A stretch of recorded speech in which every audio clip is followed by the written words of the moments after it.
भी बात याद आ गई।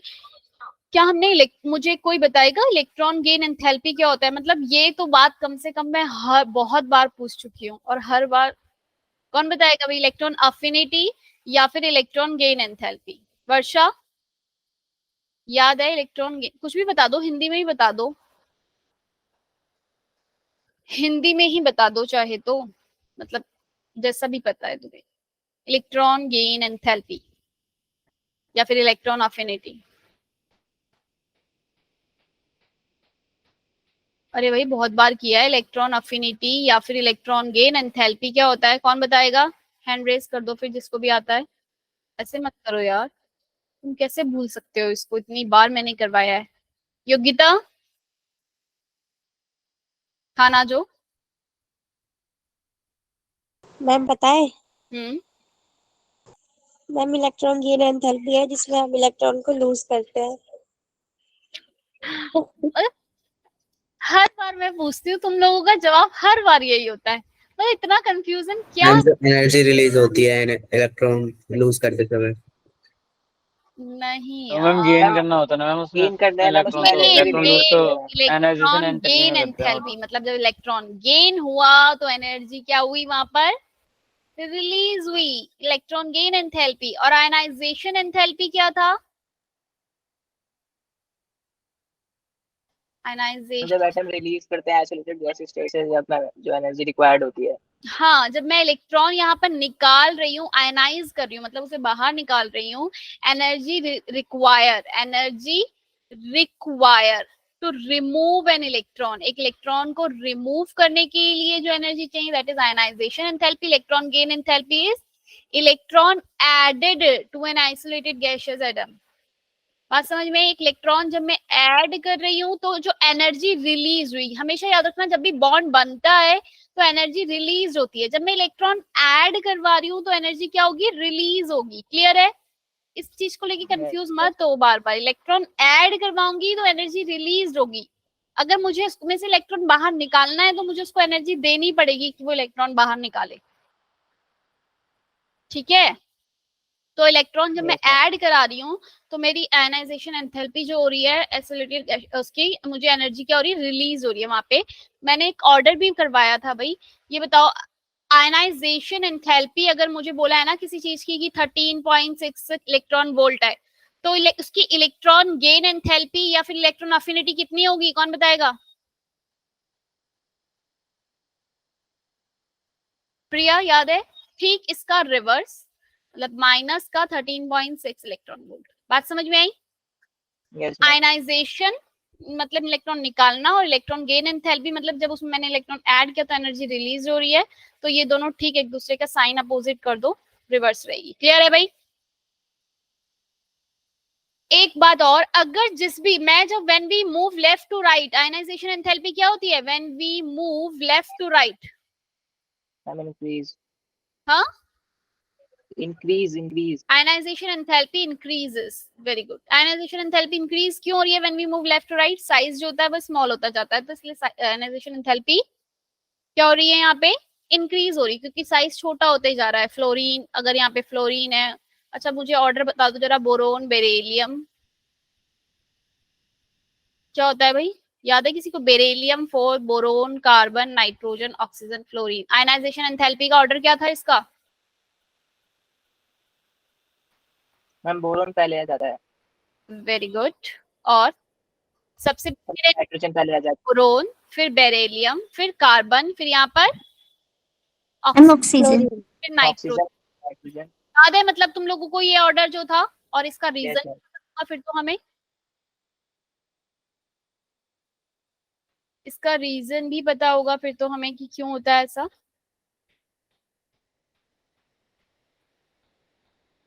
पता है ऐसा? रीजन बता दो भाई, ऐसा क्यों मैम होता वो है? हाफ फील्ड होते हैं ना इस वजह से। हाँ ये, अरे सारा कुछ इस विशेष को ही पता है भाई। बेरिलियम जो है मेरे पास क्या होता है? 2s2 वैलेंस इलेक्ट्रॉनिक कॉन्फ़िगरेशन होती है, ये फुल्ली फील्ड है। और ऐसे यहाँ पर होना तो ऑक्सीजन का ज्यादा चाहिए था क्योंकि इसका साइज छोटा आ रहा है, लेकिन जब मैं इलेक्ट्रॉनिक कॉन्फ़िगरेशन लिखती हूँ तो ये क्या होता है इसका? 2s2 2p3, ये हाफ फील्ड होता है, तो इसलिए इसकी स्टेबिलिटी ज्यादा होती है, तो यहाँ से इलेक्ट्रॉन निकालना ज्यादा डिफिकल्ट होता है। तो आयनाइजेशन एंथैल्पी क्या होती है नाइट्रोजन की?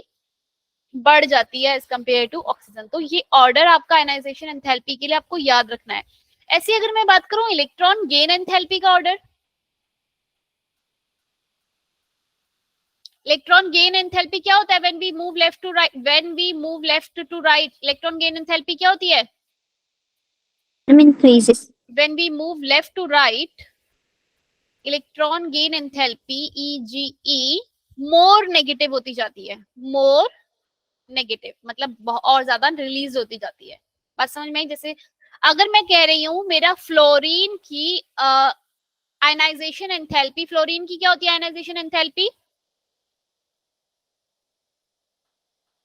फ्लोरीन की, अच्छा फ्लोरीन, क्लोरीन, ब्रोमीन, आयोडीन में से इलेक्ट्रॉन गेन एंथैल्पी का ऑर्डर बता सकते हो? जल्दी बताओ।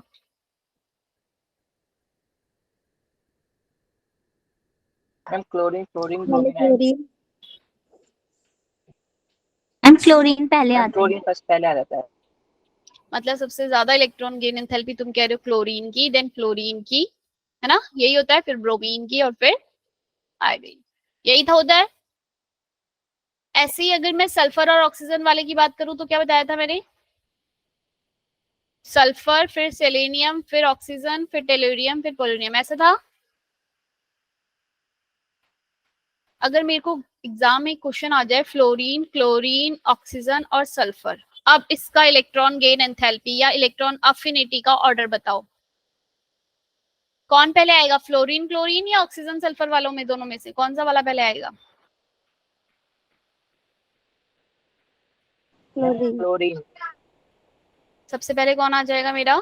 क्लोरीन, फिर फ्लोरीन, उसके बाद सल्फर, उसके बाद फिर ऑक्सीजन। ऑक्सीजन। ये ऑर्डर ठीक है? चलो क्लियर है भाई? अब स्टार्ट करते हैं गैसियस स्टेट। गैसियस स्टेट के बारे में भाई पिछली क्लास में हमने डिफ्यूजन लॉ एक किया था, याद है? इससे पहले से पहले वाली क्लास में, जिसमें से कुछ बच्चों ने तुम में से दी नहीं होगी, ग्राम लॉ ऑफ डिफ्यूजन या फिर इफ्यूजन। कोई मुझे बताएगा क्या था ये लॉ? क्या हो रहा था इसमें? एक छोटे से, डिफ्यूजन मींस क्या होता है? एक छोटे से होल से कोई भी गैस जो है वो पूरे उसमें द हाई कंसंट्रेशन से लो कंसंट्रेशन की तरफ क्या होती है भाई? डिफ्यूज कर जाती है। समझ गए बात? अब वो कितना डिफ्यूज कर रही है, हमने किया था भाई रेट ऑफ डिफ्यूजन, हमने बोला था, पढ़ा था या नहीं पढ़ा था भाई रेट ऑफ डिफ्यूजन के बारे में? मैंने नहीं ली थी क्लास। देखा, इस मुझे पता था, इसने नहीं पढ़ा। किसने? विशेष ने नहीं करा ना? नरगिस तुमने पढ़ा है रेट ऑफ डिफ्यूजन का, हमने क्या बोला था? तो भाई विशेष सुन लो थोड़ा सा, जिसको भी रिवाइज करवा देती हूँ। Rate is directly proportional to pressure T और M, इसके होता है। ये आपका फॉर्मूला है रेट के लिए। रेट क्या है यहाँ पे? कि कोई मेरी जो गैस ट्रेवल कर रही है उसने यहाँ से यहाँ तक का, मतलब सपोज वो यहाँ से यहाँ तक गई, तो यहाँ से यहाँ तक जितना डिस्टेंस ट्रेवल किया, जितने टाइम में किया, रेट इक्वल टू मैं लिख सकती हूँ dx by dt directly proportional to pressure and temperature है ये, और ये है मॉलिक्यूलर मास, मॉलिक्यूलर मास। अगर कभी मुझे उसने क्वेश्चन में दे दिया कि आपका जो प्रेशर और टेम्परेचर कांस्टेंट है, तो मेरा जो dx बाय dt है रेट, वो किसके हो जाएगा? इनवर्सली प्रोपोर्शनल हो जाएगा मॉलिक्यूलर मास के अंडर रूट के। क्या हो जाएगा? dx by dt equal to 1 by under root molecular mass के जो है डायरेक्टली प्रोपोर्शनल आ जाएगा। कब? At constant pressure and temperature. बात समझ में आई भाई? प्रेशर और टेम्परेचर कांस्टेंट है तो क्या हो रहा है? अब मुझे क्या होगा क्वेश्चन एग्जाम में, अभी जो इसमें मतलब जो क्वेश्चन दिए हुए हैं आपके पास,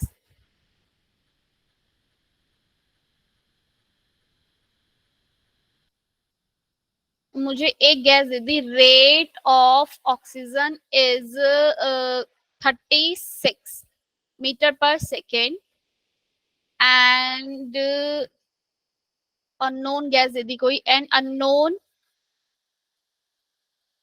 gas rate is 16 meter per second. Find the molecular mass of unknown gas. Molecular mass of unknown gas. 8 लिख लो यहाँ पे इसको, 8 मीटर पर सेकेंड। रेट दे दिया है मुझे ऑक्सीजन का, बोला कि 8 मीटर पर सेकेंड है, एक अननोन गैस है और उसका रेट दे दिया है। अब मुझे पता भी ये रेट ऑफ डिफ्यूजन, मतलब रेट लिखा है ना मैंने, इसको रेट ऑफ डिफ्यूजन कर लो, रेट ऑफ डिफ्यूजन दे दिया है ऑक्सीजन का। तो मुझे पता है रेट ऑफ डिफ्यूजन ऑक्सीजन का और रेट ऑफ डिफ्यूजन किसी अननोन गैस का, क्या मैं उसे ऐसे लिख सकती हूँ, अंडर रूट ऑक्सीजन का मास, अननोन का मास ऊपर और ऑक्सीजन का मास नीचे। भाई ये रिलेशन समझ में आया? कैसे आया? किसी को डाउट इसमें तो पूछ लो कैसे आया। विशेष समझ में आया रिलेशन कैसे आया? नरगिस, मेरे पास एक गैस थी जिसका रेट क्या था, ऑक्सीजन गैस है, rate equal directly proportional 1/√m के, ठीक है ना, ऑक्सीजन के लिए। ऐसे दूसरे वाले के लिए लिखा मैंने, अननोन गैस है जो मुझे नहीं पता, इक्वल टू 1/√m उसका मॉलिक्यूलर मास, अननोन गैस का, एक दूसरे को डिवाइड में रखा और ये रिलेशन मेरा आ गया, ठीक है ना। प्रोपोर्शनैलिटी से प्रोपोर्शनैलिटी कट जाएगा, जो भी कांस्टेंट रहेगा, और ये रिलेशन आ गया। रेट मुझे किसका गिवन है, ऑक्सीजन का रेट कितना बोला है, 8। ऐसी अननोन गैस जो है उसका रेट कितना बोला है, 16, 16, और equal to molecular mass unknown gas का मुझे निकालना है, और ऑक्सीजन का कितना होता है, 32। बोलो भाई, मॉलिक्यूलर मास निकल जाएगा अननोन गैस का, 8 1 जा 8, 8 2 जा 16, दोनों तरफ स्क्वायर कर दो, 1/4 इक्वल टू m अननोन 30, ये स्क्वायर इस तरफ भी स्क्वायर किया तो स्क्वायर से अंडर रूट कट गया, 1/4 32 और ये 2 2 जा 4, कितना आंसर आया अननोन गैस का, मैम 8, 4 8 जा, 8। अननोन गैस का जो मास है वो कितना आ गया, 8 आपका आ जाएगा, ठीक है ना। अच्छा एक और बात, जो हम कल, ये क्लियर हो गया भाई, डिफ्यूजन इफ्यूजन वाला पार्ट, इतना ही था मैम बस। और क्या, मॉलिक्यूलर मास बस इतना ही इजी आएगा भाई। और हो सकता है अगर इसमें बाय चांस उसने प्रेशर या टेम्परेचर की बात कर नहीं करेगा वैसे तो, अगर बाय चांस प्रेशर की बात कर ली तो रेट में एक टर्म और जोड़ देनी है, कौन सी, प्रेशर वाली, ठीक है। जनरली प्रेशर और टेम्परेचर कांस्टेंट देता है। और दूसरी और एक और बात क्या थी, क्या क्या अभी याद आ रही थी just, rate is equal to में आपका रेट जरूरी नहीं है वो आपको वहां पर ये बोले कि रेट ये है, हो सकता है वो बोले डिस्टेंस ट्रेवल इन 5 मिनट, ठीक है ना। A gas travel 5 metre in 5 metre in 15 second, and B gas travel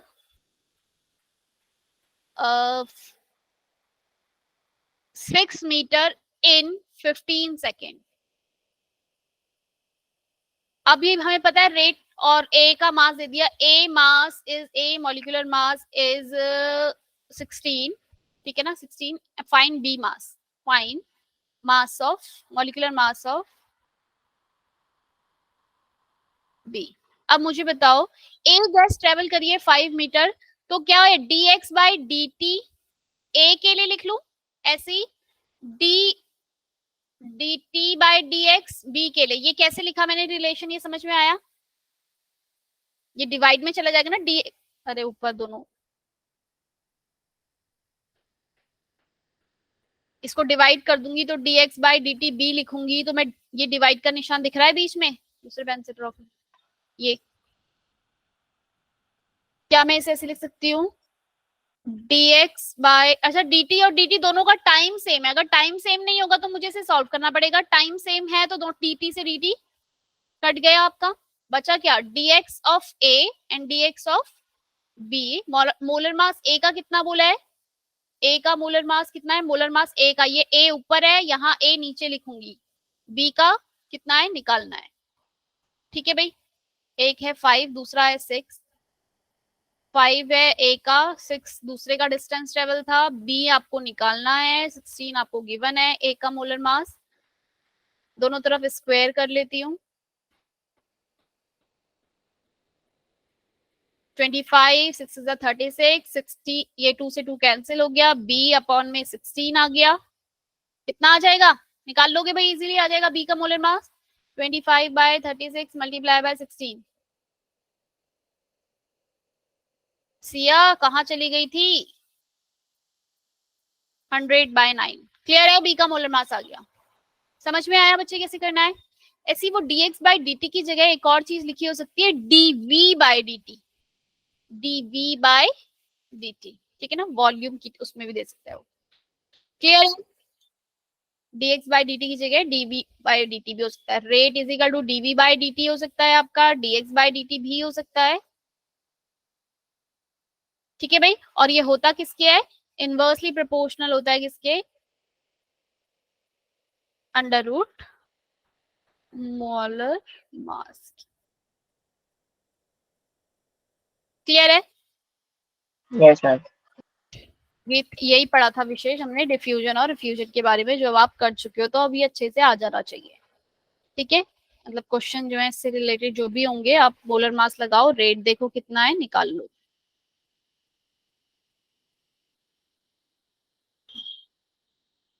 अगर मुझे फिर से जरा एक बार फिर रिवाइज करते हैं, एवरेज वेलोसिटी का फॉर्मूला क्या था, एवरेज मॉलिक्यूलर वेलोसिटी का कौन बताएगा? Question is the ratio of, जल्दी से कमेंट में बता दो या फिर अपना माइक ऑन करके बता दो भाई, एवरेज वेलोसिटी का फॉर्मूला क्या था, मोस्ट प्रोबेबल का क्या था? Ma'am root A, ma'am root R rate R T upon में पाई एम। गुड, अब याद भी हो गया या बार बार देख के ही बताया जा रहा है? The ratio of average speed of N O2, भाई याद कर लो। हाँ, ये कह रहे नहीं बताओ तो मैम कहती है देख कर ही बता दो, देख के बता दो तो मैम कहती है कि देख के बता दिया। मतलब मेन बात है भाई, याद होना चाहिए। ऐसा आयनाइजेशन एंथैल्पी की तरह नहीं होना चाहिए कि मतलब मैं क्लास के अंदर इतनी बार तो मैं अगर अपने छोटी बेटी को भी बोलूंगी ना कि आयनाइजेशन एंथैल्पी, वो भी रट लेगी यार। तुम कतई कमाल करते हो कि तुम समझो मत ना, तुम उसे, तुम्हारे बस की नहीं है समझना उसको नाम से लेके, अब तुम उसे रट ही लो, तो रट लोगे तो कम से कम समझ में भी आ जाएगा, है ना भाई? क्यों भाई नाजो, मैम ऐसे बोल रही है, मैम को क्या पता हमारे सर पे कितना प्रेशर रहता है, कितना काम करना होता है हमें, है ना। फिजिक्स पढ़ना है हमें, मैथ्स पढ़ना है हमें, बायो पढ़ना है। at the same temperature is, ratio बताना है, average speed of oxygen and relative mean square speed of nitrogen, the ratio of average speed of oxygen. अच्छा, मैं एवरेज स्पीड का लिखूं, ऑक्सीजन की जो एवरेज स्पीड है अगर मैं उसका फॉर्मूला लिखूं तो क्या आती है एवरेज स्पीड? भाई एवरेज लिख लेती हूँ यहाँ पे, अंडर रूट 8RT, टेम्परेचर तो कांस्टेंट बोला है उसने, पाई एम क्या है भाई, मोलर मास क्या है ऑक्सीजन का, मैम 32 ग्राम। Multiply by 32। ऐसे ही अगर मैं रिलेटिव मीन निकालना है किसका मुझे, नाइट्रोजन का लिखा है रिलेटिव मीन, रिलेटिव मीन का फॉर्मूला क्या था, कौन बताएगा अब की बार रिलेटिव मीन? नरगिस, सिया है क्लास में? Siya, ma'am root P R T upon में एम। रिलेटिव मीन का था 3RT अपॉन में m, कितना होगा 28? बोलो भाई, ratio find Yes, out ma'am. करना है, रेशो फाइंड आउट करना है इन दोनों का, दोनों को एक दूसरे के साथ डिवाइड करा, क्या क्या कट रहा है आपका, R से R कैंसिल, T से T कैंसिल, ठीक है, बचा क्या मेरे पास, 32 वाला कुछ कट रहा है बताओ जरा, 16 और ये 14 और फिर ये 8 और ये फिर 7, 8 से 8 यहाँ पे भी कैंसिल। बात समझ में आई क्या किया मैंने? अरे भाई ये काटा इससे नीचे वाले को नीचे वाले से, फिर 8 से 8 भी कैंसिल हो गया आपका, 8 का हमारा आंसर 32, 4 और 4 से 28, 7, बचा क्या क्या भाई मेरे पास यहाँ पर, अब जल्दी से बता दो मुझे, 1 बाय 8 से 8 तो कैंसिल हो गया था, 1 बाय पाई यहाँ बचा, और यहाँ क्या बचा है 3 बच गया, और क्या बचा 7, बोलो भाई। Yes, ma'am. आंसर क्या आएगा?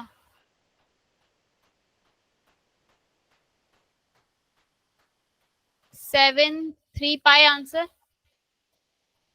बोलो भाई, अंडर रूट में 7 3 pi is the answer, ratio between this and this.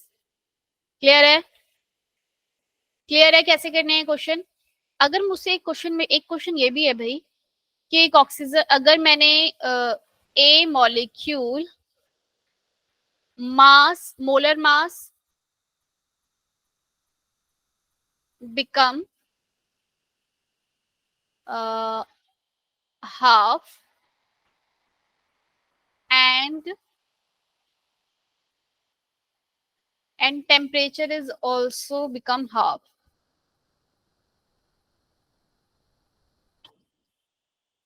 What is the change in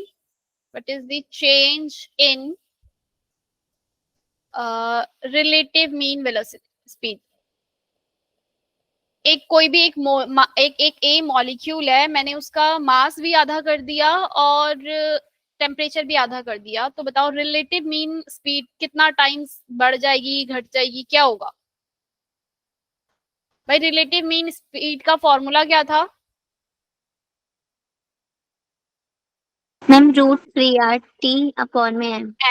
भाई मोलर मास तो कर दो आधा और टेम्परेचर को भी कर दो आधा, दोनों हाफ हाफ अगर मैं कर दूं 3T/2, ऐसे ही मोलर मास, ये बात बन रहा है ठीक है ना, जो नया बन के आएगी वो उसकी, और ऐसे ही मोलर मास को भी मैंने कर दिया आधा, 2 से 2 कैंसिल हो जाएगा भाई। क्या कोई फर्क पड़ेगा रिलेटिव मीन स्पीड में? टेम्परेचर भी आधा No, कर दिया, ma'am. मोलर मास भी आधा कर दिया, नो तो मैम, कोई भी फर्क नहीं पड़ेगा। अब सेम अगर यही क्वेश्चन आ जाता कि टेम्परेचर तो कर दिया डबल और मोलर मास कर दिया है हाफ, तो कितने टाइम इंक्रीज कर जाएगी या डिक्रीज करेगी रिलेटिव मीन स्पीड? 4 टाइम। ठीक किया वैसे तुमने, जो भी मतलब तुमने दिमाग लगाया, पर हम क्वेश्चन इसलिए ही करते हैं ताकि हम थोड़ा सा ना अपनी थिंकिंग के थोड़ा और वाइड उसमें सोचें, थोड़ा सा और सोचो। जो 3RT, मैम 2 टाइम्स। हाँ 2T हो गया भाई, टेम्परेचर जो नया वाला टेम्परेचर है मैं उसे पुराने वाले का 2T लिख सकती हूँ। ऐसी जो मोलर मास जो नया चेंज हुआ है उसको मैंने हाफ किया, तो ये मल्टीप्लाई बाय 2 आ गया। तो अब ये मेरे पास न्यू जो निकल कर आया है, न्यू जो रिलेशन निकला 4RT 3RT और ये M, ये पुराना वाला था क्या? कौन था पुराना वाला? 3RT/m, ये पुराना वाला था क्या? मैं इसको ऐसे लिख सकती हूँ, अंदर डाल इसको, इसके अंदर √4 और √3RT/m को ये म्यू RMS पुराना वाला, और ये वाला जो है ये नया वाला, क्योंकि √4 बच्चे नया निकल कर आया है, ये 4 के बाहर आ जाएगा, तो नया रिलेटिव मीन वेलोसिटी पुराने वाले वेलोसिटी का कितना हो गया है? 2 टाइम्स। किसी को डाउट हुआ? मतलब दीक्षा समझ में आया क्या किया है? 4 तो बोला वो ठीक था, क्लियर हो गया ना? 4 तो ठीक था, पर हमने क्या किया, वो √4 अंडर रूट के अंदर आया है, मुझे कितने टाइम्स बताना है, तो मैं 4 को बाहर लेके आऊंगी ना हमने, यस ठीक। ठीक है? तो ये पुराने वाले रिलेटिव मीन का जो 2 टाइम्स हो गया, क्लियर है? अब एग्जाम में क्वेश्चन आएगा इस तरीके का तो गलती तो नहीं होगी। एक और बात याद है ना, हमें आर को, अगर मुझसे कहीं पे भी रिलेटिव मीन वेलोसिटी किसी की भी पूछी तो आर को मुझे क्या लेना है वहां पे? 8.314, और मोलर मास जो मैं हमेशा, अगर मुझे देखो अगर कंपैरिजन बोला है तो किलोग्राम किलोग्राम तो कट ही जाएगा आपस में, है ना? इसलिए मैं मोलर मास ले लेती हूँ, जैसे 32 ले लेती हूँ, 16 ले लेती हूँ। बट सिर्फ अगर जैसे मैंने कल क्वेश्चन में कार्बन डाइऑक्साइड की रिलेटिव मीन पूछी थी, कार्बन डाइऑक्साइड की, ठीक है ना, अगर मैं रिलेटिव मीन स्पीड पूछ रही हूँ तो आप इसमें 3 आर की वैल्यू क्या रखोगे? 8.314, जो भी टेम्परेचर दिया है वो लिखोगे केल्विन में, और मोलर मास किस में लिखोगे कार्बन डाइऑक्साइड का? किलोग्राम में। ठीक है भाई, याद है? भूल गए? बोल दो मैम याद है, आप चिंता मत करो, हम याद रखते हैं, जैसे हमने आयनाइजेशन एंथैल्पी और इनको याद रखा है ऐसे ही हम ये सबको भी याद रखेंगे। एक चीज और थी,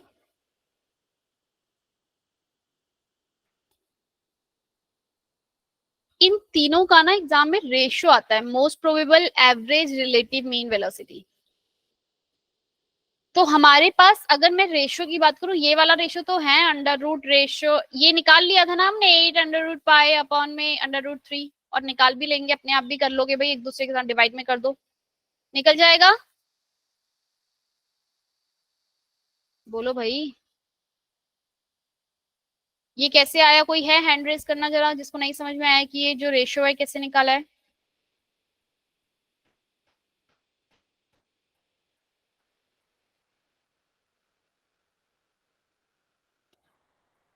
पूछो भाई, क्या समझ नहीं आया?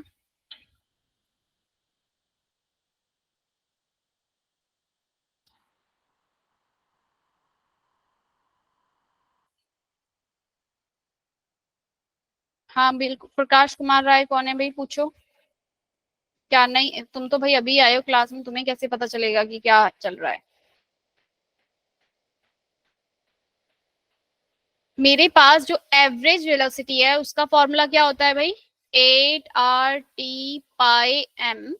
ऐसे ही रिलेटिव मीन का फॉर्मूला क्या है मेरा? 3RT/m। और मोस्ट प्रोबेबल का फॉर्मूला क्या है? 2RT/m। और इन तीनों का मुझसे अगर रेशियो पूछ लिया जाए तो मोस्ट प्रोबेबल वाले को मैंने ये रखा यहाँ पे, रेशियो किसका? एवरेज का। रेशियो किसका? रिलेटिव मीन का।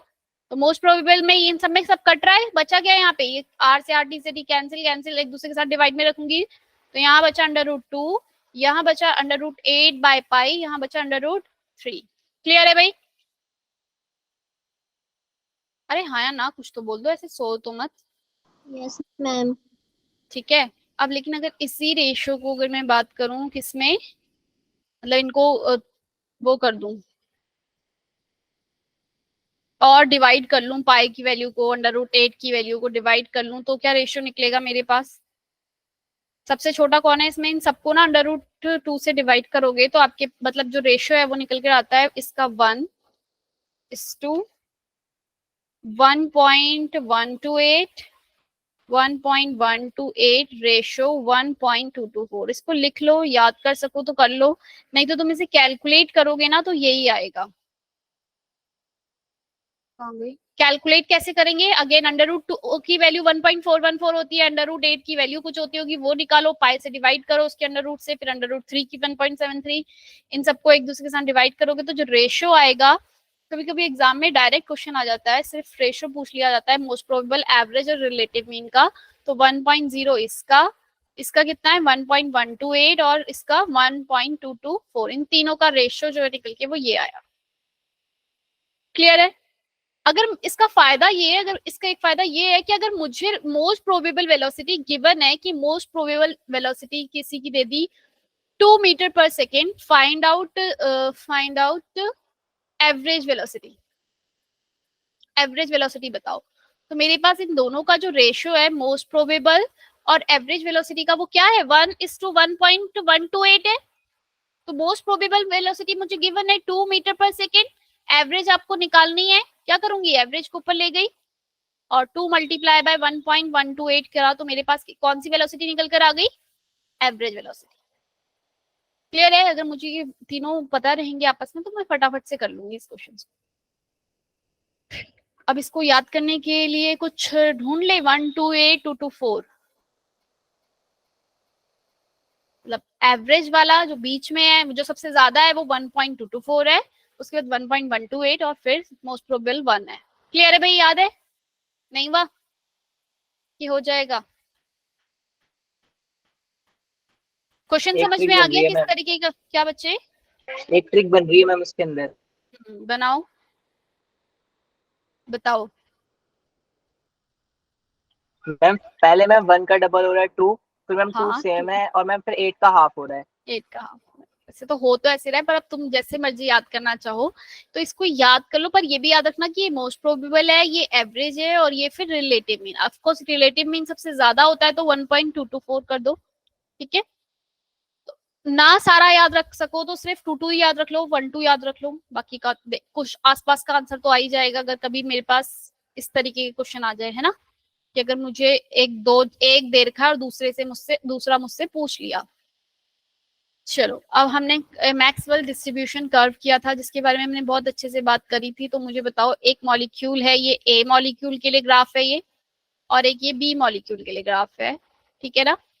इसमें एक टेम्परेचर यूज, ये क्या है मैंने जो भी लाइन से ड्रॉ किया, ये क्या डिनोट कर रहा है मेरा? पीक जो होती है, सबसे ज्यादा नंबर जो आए रहते हैं, वो क्या डिनोट करता है भाई? सीधी लाइन नहीं खींची, सीधी है, क्या डिनोट करता है? ये कौन सी स्पीड डिनोट कर रहा है, ये जो पीक पे है? Ma'am most probable. Very good Priya. ये मेरा क्या डिनोट कर रहा है? मोस्ट प्रोबेबल स्पीड ए के लिए, और ये मोस्ट प्रोबेबल डिनोट कर रहा है किसके लिए? बी के लिए। एक टेम्परेचर है T2, इसका ए के लिए टेम्परेचर है T2 और इसका है T1। किसका ज्यादा होगा टेम्परेचर? टेम्परेचर इन दोनों में से किसका ज्यादा होगा? T1 का या T2 का? ए के लिए T2 है, T1 कौन सा ज्यादा होगा? जल्दी बताओ। आदित्य, योगिता, नाजो, कौन सा? T1। T1 ज्यादा होगा। वेरी गुड भाई, कम से कम इतना तो याद है कि ये T2 का है ए और ये किसका है? T1 का। मोस्ट प्रोबेबल स्पीड जो ये क्या डिनोट कर रहा है मेरा? स्पीड। स्पीड किसकी ज्यादा है? बी वाले मॉलिक्यूल की स्पीड ज्यादा है, बी की ज्यादा है ए से स्पीड, तो आपका टेम्परेचर भी किसका ज्यादा होगा? बी वाले का। और बी के लिए मैंने टेम्परेचर बताया था T1, इस बार मैंने टेम्परेचर को थोड़ा सा चेंज कर दिया था। ठीक है। और अगर मुझसे मोलर मास पूछ लिया जाए कि ए और बी में से किसका मोलर मास ज्यादा है? हाँ, मोलर मास T2 का नहीं, ए का। मोलर मास किसका ज्यादा होगा? मोलर मास ए का ज्यादा होगा, मोलर मास बी से। क्लियर है भाई?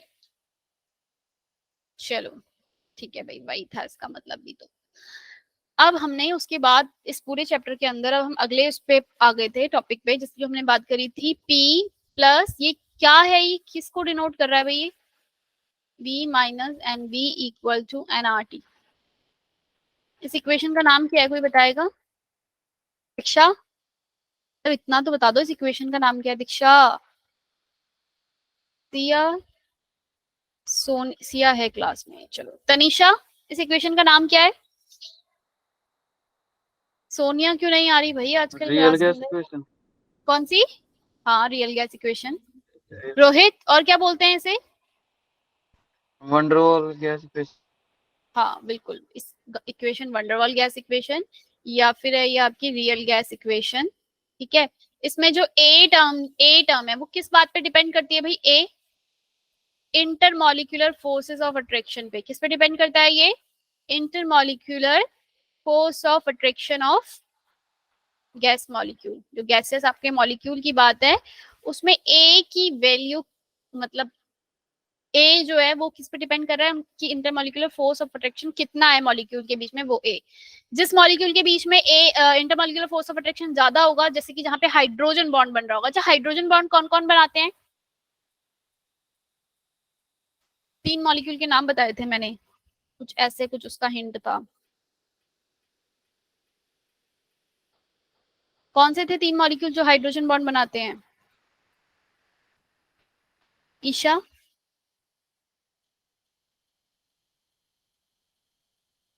किसी को नहीं याद? फ्लोरीन। गुड, बोलो बोलो बोलो। सिर्फ फ्लोरीन बनाता है hydrogen bond. Phone, phone, phone, FON, phone. हाँ, ऑक्सीजन और नाइट्रोजन। हाँ हाँ, फोन, FON, फोन। फ्लोरीन सबसे ज्यादा, ऑक्सीजन, फिर नाइट्रोजन। तो मेरे पास इन तीनों में मतलब हाइड्रोजन बॉन्ड होता है। जहां पे भी ये दिखे वहां पे ए की वैल्यू क्या होगी? सबसे ज्यादा होगी। ए की वैल्यू सबसे ज्यादा होने का मतलब वो मॉलिक्यूल के बीच में फोर्सेस ऑफ अट्रैक्शन जो है वहां पे क्या है? एक ज्यादा है। तो यानी क्योंकि हाइड्रोजन बॉन्डिंग हो गई तो ऑफकोर्स ज्यादा स्ट्रांग है, तो ए की वैल्यू वहां पे सबसे ज्यादा होती है। अगर बाई चांस कोई 3-4 मॉलिक्यूल दे दिया, उसमें ए की वैल्यू सबसे ज्यादा किसकी, तो आप बताओगे भाई जहाँ पे उनमें से किसी के पास अगर हाइड्रोजन बॉन्ड बन रहा होगा तो उसकी सबसे ज्यादा हो जाएगी। अदरवाइज और दूसरी फोर्सेस जो होंगी वो देखोगे। और एन बी क्या होता है मेरा? बी क्या होता है? वॉल्यूम ऑफ मॉलिक्यूल होता है। वॉल्यूम ऑफ मॉलिक्यूल, एक मॉलिक्यूल की बात कर दे, volume of 1 mole of gas, जिसकी वैल्यू क्या थी? 4 multiply by Na 4/3 pi R cube. याद आई? कंप्रेसिबिलिटी फैक्टर क्या था? पिछली क्लास में किया था।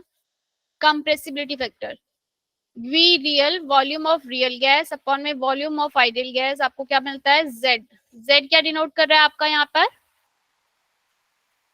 Compressibility factor. अगर मेरे पास एक ग्राफ हमने ड्रॉ किया था Z, ये PV वर्सेस P का ग्राफ, एक्चुअल में PV वर्सेस PV का ग्राफ, अगर कोई गैस आइडियल गैस फॉलो कर रही है, मतलब अगर आइडियल गैस की तरह बिहेव कर रही है, तो बॉयल्स लॉ के अकॉर्डिंग PV और P का जो ग्राफ है वो क्या आना चाहिए था आपका?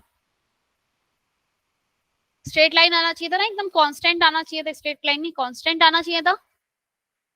हाँ भाई ना, ये पता है ना हमें ये किस कौन से इसका ग्राफ है?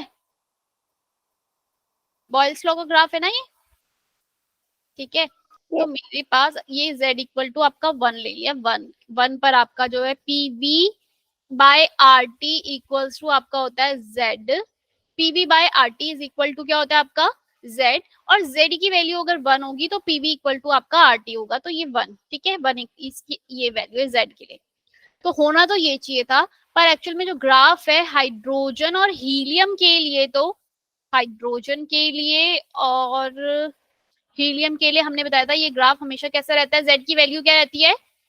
Z always greater than 1, always show positive deviation at all temperature and pressure, deviation at all temperature and pressure।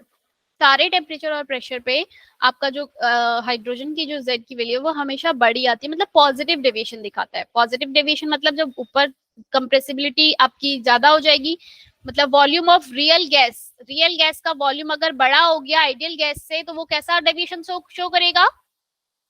Positive deviation. Clear है? Z की वैल्यू बड़ी आएगी ना, पॉजिटिव डेविएशन। भाई अगर मेरे पास V रियल गैस बड़ा, V रियल अपॉन में V आइडियल था ना इक्वल टू Z, अगर Z की वैल्यू बड़ी मतलब कि रियल, प्रियंका क्या करने आई है अब अभी? V real is greater than V ideal, तभी होगी Z की वैल्यू 1 ग्रेटर देन 1, है ना भाई प्रिया? चलो, अगर मेरे पास जो दूसरी गैसेस हैं, और गैसेस क्या करती हैं, लो प्रेशर पे ये नेगेटिव डेविएशन दिखाती है, मतलब नीचे की तरफ जाती हैं, फिर थोड़े टाइम बाद ये मतलब इंक्रीज होने लगता है इनका टेम्परेचर, इस तरीके से।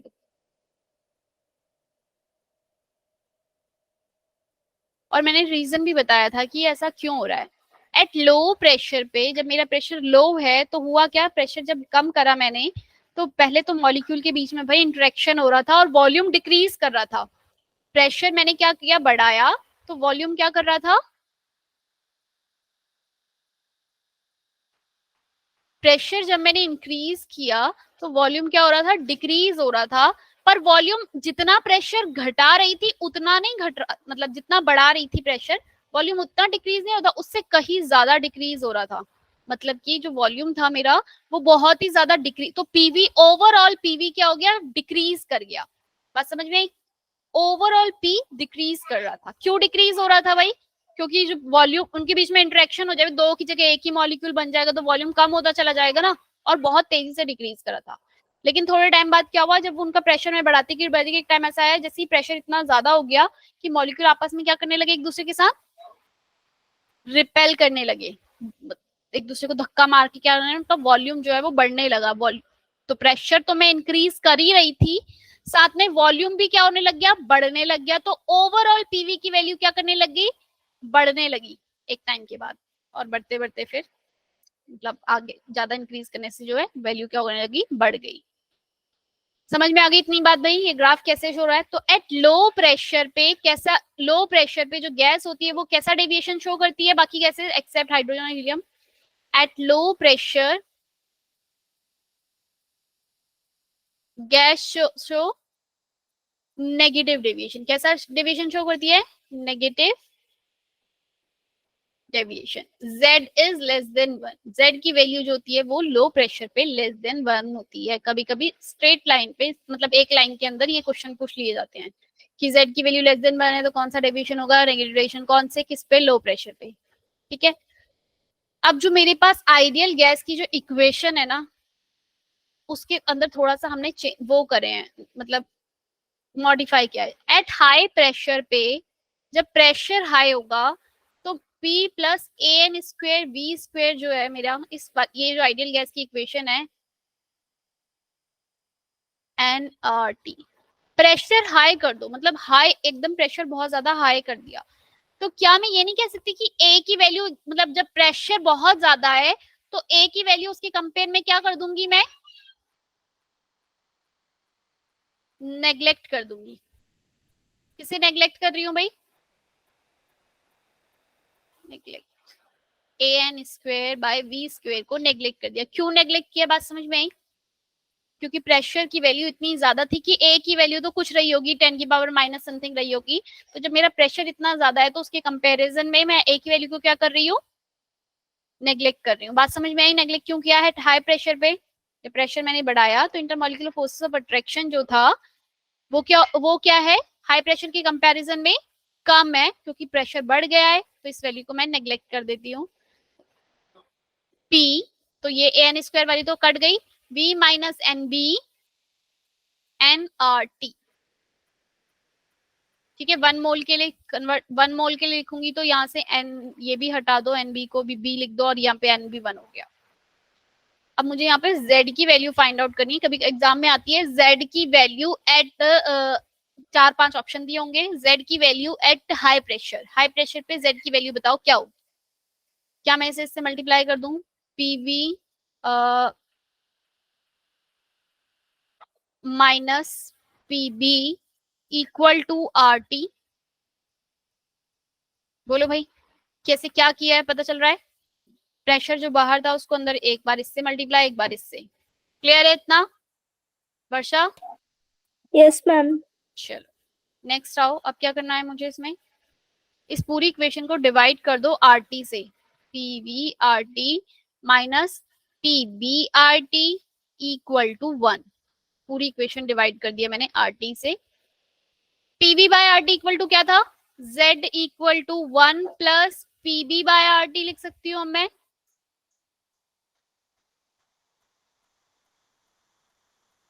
बोलो भाई हाँ या ना? और इससे एक चीज और निकल के आ गई, एट हाई प्रेशर हमने क्या किया था यहाँ पे, इसको क्या माना था यहाँ पे हमने, इसे हाई प्रेशर करा था ना हमने। ये बात जो हमने करी थी यहाँ पे किसकी थी, एट हाई प्रेशर पे की थी। तो एट हाई प्रेशर क्या आप देख रहे हो, z की value is always greater than 1। भाई 1 में कुछ ना कुछ ऐड हो रहा है तो हमेशा बड़ा ही आएगा 1 से। बोलो भाई समझ में आया? तो आपको ये पता होना चाहिए कि एट हाई प्रेशर पे मुझे a n square by v square वाली टर्म को नेग्लेक्ट करना है, उसके बाद ये z की वैल्यू फाइंड आउट करनी है। या फिर एक तरीका तो ये, दूसरा तरीका है, आपको पता है भाई हाई प्रेशर पे हमेशा z की वैल्यू ग्रेटर देन 1 आएगी, तो 1 plus PB by R T कर दिया। क्लियर? नेक्स्ट आओ, एट लो प्रेशर। भाई लो प्रेशर में, एट लो प्रेशर जब प्रेशर लो कर दूंगी, प्रेशर लो कर दिया तो वॉल्यूम बढ़ गया। अगर मेरी कोई भी गैस है, वॉल्यूम उसका, मतलब वॉल्यूम मेरे पास जो गैस है उसका वॉल्यूम अगर मैं बोल दूं बहुत बड़ा बड़ा है, इससे बी, एक गैस के मॉलिक्यूल से बी से बहुत बड़ा है वी, तो B can be neglect,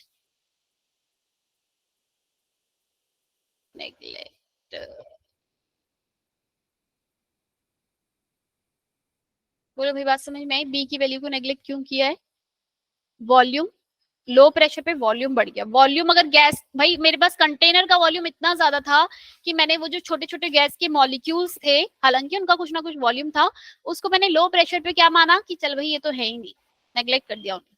clear हो गई बात? आदित्य समझ में आया? ये हाई प्रेशर पे हमने ए वाली टर्म को नेग्लेक्ट कर दिया, लो प्रेशर पे हमने किसे नेग्लेक्ट कर दिया, ये बी वाली को, क्योंकि वॉल्यूम जो है बहुत ज्यादा बड़ा है। तो बी मीन्स क्या है मेरे पास, volume of 1 mole of gas, तो उसको मैंने नेग्लेक्ट करा। अब मेरे पास जो टर्म निकल के आई है वो a n square by v square, v minus ये तो यहाँ वाला तो नेग्लेक्ट हो गया है, आर टी। अगेन मुझे यहाँ पे इसके लिए z की वैल्यू फाइंड आउट करनी है, p v plus A n by v, a n by v ही आएगा भाई, बताओ भाई ए एन बाय वी आ रहा है कुछ और आ रहा है? पूरी इक्वेशन को डिवाइड किया मैंने किससे, आर टी से, P V by R T plus A n, n हटा दो भाई, नहीं n n n n n अगर इसलिए हटा दिया क्योंकि 1 मोल के लिए, तो एन ए एन डिवाइडेड में V R T equal to 1। PV by R T मेरा क्या होता है, z 1 minus A by VRT for 1 mole. At low pressure, Z always compressibility factor is always less than 1. बात समझ में आई? Clear हुआ भाई? कैसे निकालना है? वर्षा जी रिपीट करना है तो बता दो, या फिर समझ में आ गया? कुछ नहीं किया, एक बार लो प्रेशर पे हमने वो वाली टर्म को नेग्लेक्ट कर दिया। किसको? लो प्रेशर पे वॉल्यूम के साथ जो बी था उसे नेग्लेक्ट करा।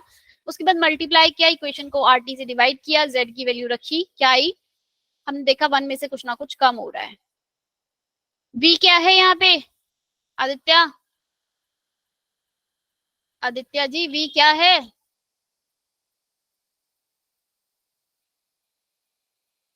आदित्य वी क्या है बच्चे? सिया वी क्या है यहाँ पर? अरे मेरी आवाज नहीं आ रही या तुम लोग सब थोड़ा सा सोने के उसमें चले गए? आ रही है। तो विशेष बोल रही क्यों नहीं है ये? सिया, सिया तो चलो नहीं बोलती है। रोहित, रोहित भी नहीं बोलता क्या? आदित्य, आदित्य, ऐसे तो बोलता है। अरे भाई नहीं पता।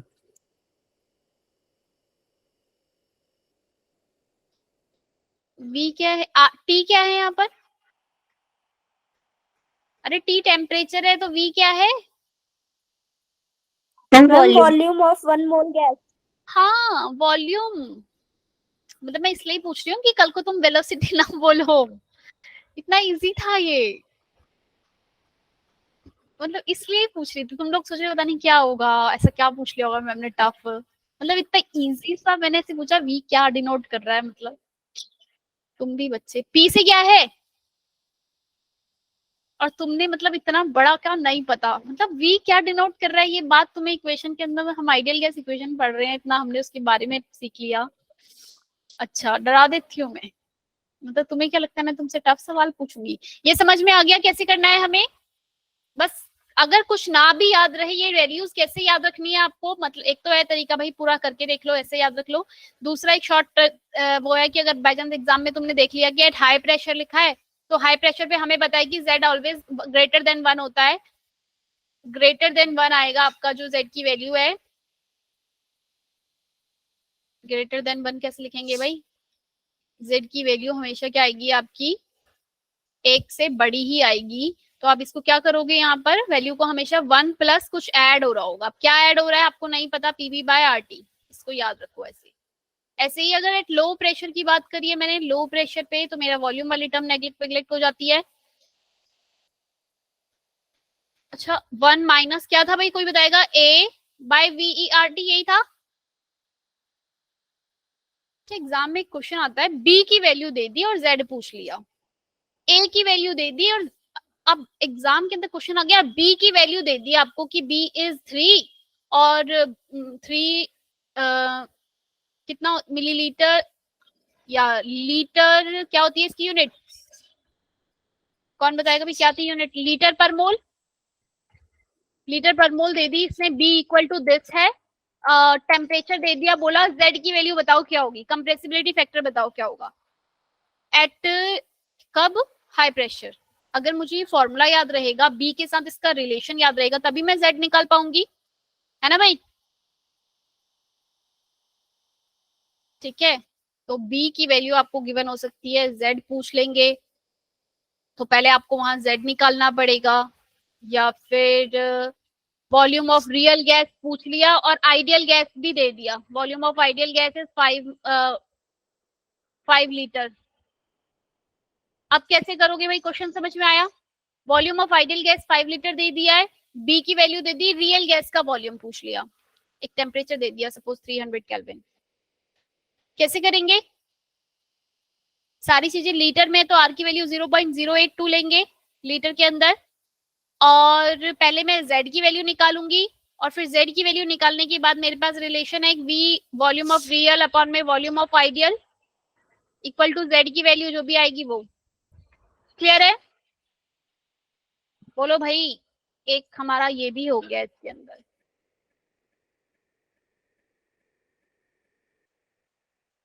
कुछ क्वेश्चंस देख लेते हैं। अब एक और बात, जैसे जेई के लिए अच्छे से, बहुत अच्छे से मतलब प्रिपेयर करना है जेई के एग्जाम के लिए, जेई के पॉइंट ऑफ व्यू से, तो वो इन वैल्यूज, ये जो क्रिटिकल पॉइंट वाले, इनको मैं नहीं करवा रही हूँ, ये जो ग्राफ है ये आगे मैं नहीं करवाऊंगी। ये वैल्यूज याद कर लेना, मतलब कभी तुम 12th में आगे, अब जब हम तुम लोग पहुंच जाओगे इस लेवल तक, हमें लगेगा, मुझे लगेगा कि अब तुम पढ़ सकते, समझ में आ रही है चीजें सारा, अब तुम आयनाइजेशन ही याद नहीं कर पा रहे हो, इलेक्ट्रॉन गेन एंथैल्पी नहीं कर पा रहे हो, तो क्या बताऊं। तो उस टाइम पे मैं फिर ये करवा दूंगी खोल के, ठीक है, इसलिए नहीं करवा रही हूँ सिर्फ और सिर्फ कि मतलब ये तुम्हारे लिए बहुत ज्यादा हो जाएगा। और अगर हमें जेई और नीट को टारगेट करना है, ठीक है ना, तो उससे पहले वाला पहले करो, उसके बाद, ठीक है।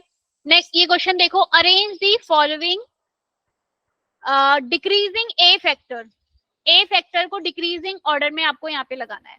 ग्रेटर दी साइज और सरफेस एरिया, जैसे साइज बड़ा होगा बच्चे, greater will be the van der Waals forces. हमें पता है ना, किसी भी चीज का साइज अगर बड़ा है तो वहां वंडरवॉल फोर्स ज्यादा लगेगा, मतलब दूसरे मॉलिक्यूल के साथ उसका उतनी ही ज्यादा फोर्स लगेगी। तो मेरे पास H2O, कार्बन डाइऑक्साइड और ऑर्गन में किसका सरफेस एरिया ज्यादा है भाई, मतलब 44 ग्राम मेरा किसका होता है, कार्बन डाइऑक्साइड का, और ऑर्गन का कितना होता है, 36 होता है ना ऑर्गन का, नहीं भाई 36 नहीं होता, ज्यादा होता होगा।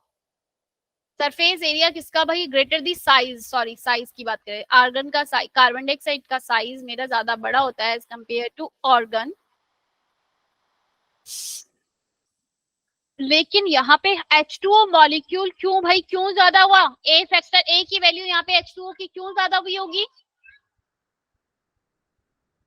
H2O में ए की वैल्यू क्यों ज्यादा हुई, रीजन बताओ फटाफट से, वाई, जल्दी बताओ भाई, अभी मैंने बताया था, तो वैसे दिल मत दुखाओ मेरा,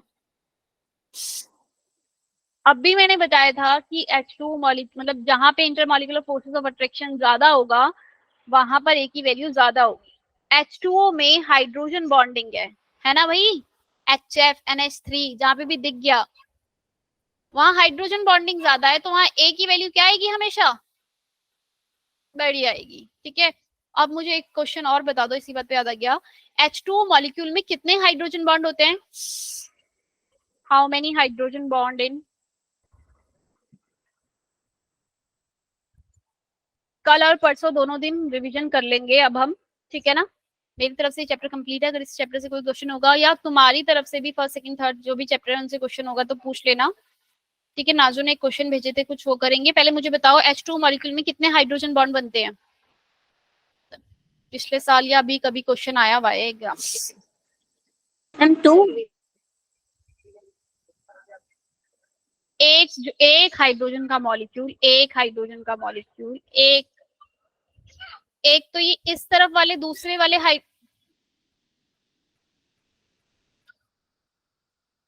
चार बनते हैं भाई, चार। एक तो ये यहां से बनाएगा, दूसरे वाले ऑक्सीजन का वो लेके, ऑक्सीजन ये लेके, ऐसे ही दूसरे वाले ऑक्सीजन का यहाँ से इसने वो लिया है,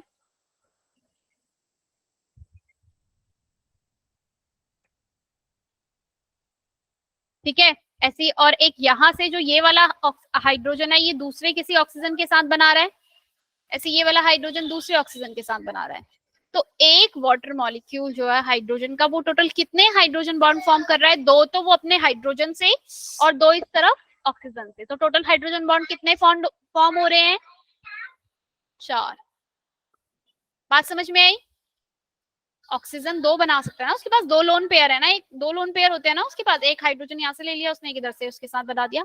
ऐसी जो हाइड्रोजन इस तरफ से दो लगे हुए हैं वो दूसरे वाले ऑक्सीजन के साथ बना रहे हैं, तो एक वाटर मॉलिक्यूल चार हाइड्रोजन बॉन्ड बना रहा है। क्लियर है? Yes ma'am. अब जरा नाजू का एक क्वेश्चन था, average kinetic energy of CO and N2 at same temperature, kinetic energy का, एवरेज काइनेटिक एनर्जी का फॉर्मूला क्या है भाई, काइनेटिक एनर्जी का फॉर्मूला क्या था, 3/2 RT, यही था, 3/2 PV।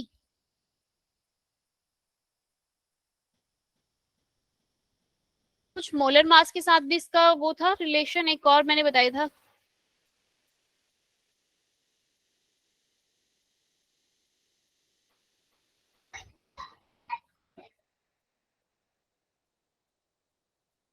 मोलर मास के साथ काइनेटिक एनर्जी का रिलेशन क्या होता है? काइनेटिक एनर्जी और मोलर, और कोई भी रिलेशन है मेरे पास काइनेटिक एनर्जी का? अरे बोल दो भाई, सो मत।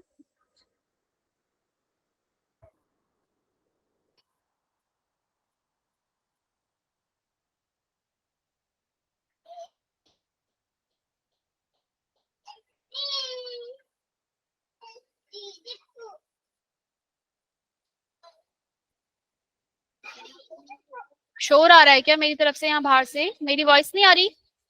थोड़ा बहुत आ रहा है माइनर सा।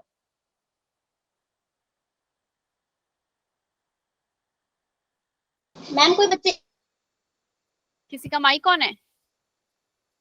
चलो भाई ये देखो जरा, क्वेश्चन था काइनेटिक एनर्जी बताओ भाई। काइनेटिक एनर्जी का रिलेशन कार्बन डाइऑक्साइड का मोलर मास आप देखोगे कितना है भाई यहाँ पे इसका? 14 और 12, ओ सॉरी 16 और 12, 28। Yes ma'am. इसका भी कितना है? 28। दोनों का मास सेम है भाई, तो मेरे पास टेम्परेचर सेम है, मास सेम है, तो मेरे पास इसकी जो काइनेटिक एनर्जी होगी वो कितनी आएगी? दोनों की क्या आएगी? इक्वल टू होगी ना दोनों की, ना किसी की कम ना किसी की ज्यादा। अरे बोल दो भाई। मीन फ्री पाथ मैंने आपको नहीं करवाया है नाजो।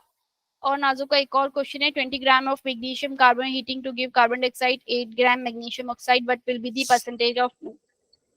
ये क्वेश्चन हम कल कर लेंगे अब, ठीक है? चलो, और कुछ, और किसी का कोई डाउट है किसी चैप्टर से पूछ सकता है भाई।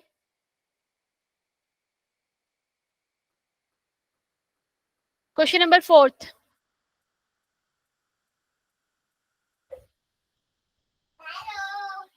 क्वेश्चन नंबर 4 देखो भाई, एक a weather balloon is filled with hydrogen at 1 atm and 300 Kelvin has a volume is this 12,000 liter. On ascending it reaches a place where temperature is 250 Kelvin. अगर मैं एक बलून को भी ऐसी जगह पे लेके चली जाती हूँ ना भाई, जहां मैंने अपना बलून फुलाया, उसमें चलो मैंने कोई प्रेशर डाला और मैं उसको, तुमने देखा है ना हम पानी में रखते हैं तो वो हो जाता है, श्रिंक हो जाता है बलून। करा है किसी ने भाई? होली में किया होगा ऐसे ना, टेम्परेचर चेंज हो जाता है तो वहां पे बलून जो है वो आपका श्रिंक कर जाता है ना? 12,000 लीटर उसके अंदर पानी है। On ascending it reach a place where temperature is 250 kelvin and pressure is 0.5 atm। The volume of the balloon is, volume बताना है बलून का, क्या हो जाएगा? तो मुझे पता है भाई P1 V1 वॉल्यूम की बात हो रही है, temperature P2 V2 T2। P1 कितना है मेरा? 1 atm। वॉल्यूम कितना बोला उसने? 12,000 लीटर है। टेम्परेचर कितना बोला? 300 केल्विन। अब मुझे क्या निकालना है? इसका प्रेशर 0.5 हो गया है, वॉल्यूम मुझे बताना है कितना हो जाएगा, टेम्परेचर भी 250 हो गया है। निकाल लोगे भाई इजीली है, इजी कैलकुलेशन है, पर तभी कर पाओगे जब फॉर्मूला उस टाइम पे तुरंत ध्यान में आ जाए कि ऐसा कोई रिलेशन हमने पढ़ा है। क्लियर है? Yes ma'am. चलो चलो चलो चलो, एक और क्वेश्चन देख लो भाई। पीवी इज इक्वल टू में एनआरटी होता है। मैंने अभी तक तुम्हारी साथ ये बात नहीं करी कि अगर मेरा ओपन कंटेनर है, अगर मेरे पास कोई भी एक गैस है, अभी तक हम बात कर रहे थे क्लोज कंटेनर के अंदर कि अगर मैंने प्रेशर हम इंक्रीज करे थे, मतलब प्रेशर अगर मैंने बढ़ा रही थी इसका, इसमें मतलब वॉल्यूम जो है चेंज हो रहा था। अगर मैं बात करूं यहाँ पे मेरा कंटेनर जो है ओपन कंटेनर है, ओपन कंटेनर में हमेशा, मतलब ओपन करो कंटेनर को भाई, ओपन कंटेनर में प्रेशर तो हमेशा कांस्टेंट रहेगा। कितना रहेगा? 1 atm, मतलब जितना एटमॉस्फेयर का प्रेशर है हमेशा प्रेशर कांस्टेंट ही रहेगा। और वॉल्यूम, मेरा जो कंटेनर का वॉल्यूम है वो भी क्या रहेगा? हमेशा जितना भी गैस का वॉल्यूम होगा वो भी क्या रहेगा भाई? वॉल्यूम ऑफ द कंटेनर क्या रहेगा? कांस्टेंट रहेगा या नहीं रहेगा? चेंजेस क्या होगा मेरा? हम अगर मेरे पास ओपन कंटेनर गिवन है तो चेंज क्या हो रहा है भाई? क्या मैं ये कह सकती हूँ N1 T1 इक्वल टू हो जाएगा N2 T2 के। तो अगर मैं टेम्परेचर बढ़ाऊंगी तो नंबर ऑफ मोल क्या हो जाएंगे मेरे वहां पे? N1 के साथ चेंज होगा, यानी कि मैं ये कह सकती हूँ N1 by N2 is equal to T1 by T2। नहीं, क्या क्या होगा भाई? T2 bye T1। ये रिलेशन मेरे पास कब निकल के आया? जब मुझे क्वेश्चन में मेंशन होगा कि कंटेनर जो है वो खुला हुआ है। खुला हुआ है तो वहां पे मतलब प्रेशर और वॉल्यूम को मुझे क्या करना है? कांस्टेंट लेना है। ठीक है भाई?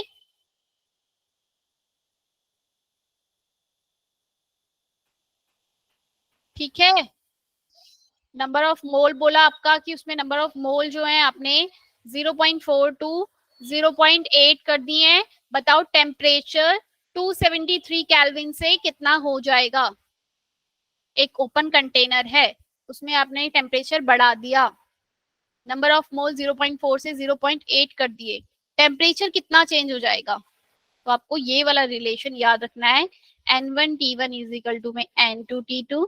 0.4 के लिए 273 केल्विन था, नंबर ऑफ मोल 0.8 कर दिए तो टेम्परेचर कितना हो जाएगा? क्लियर है? कितना आ रहा है भाई?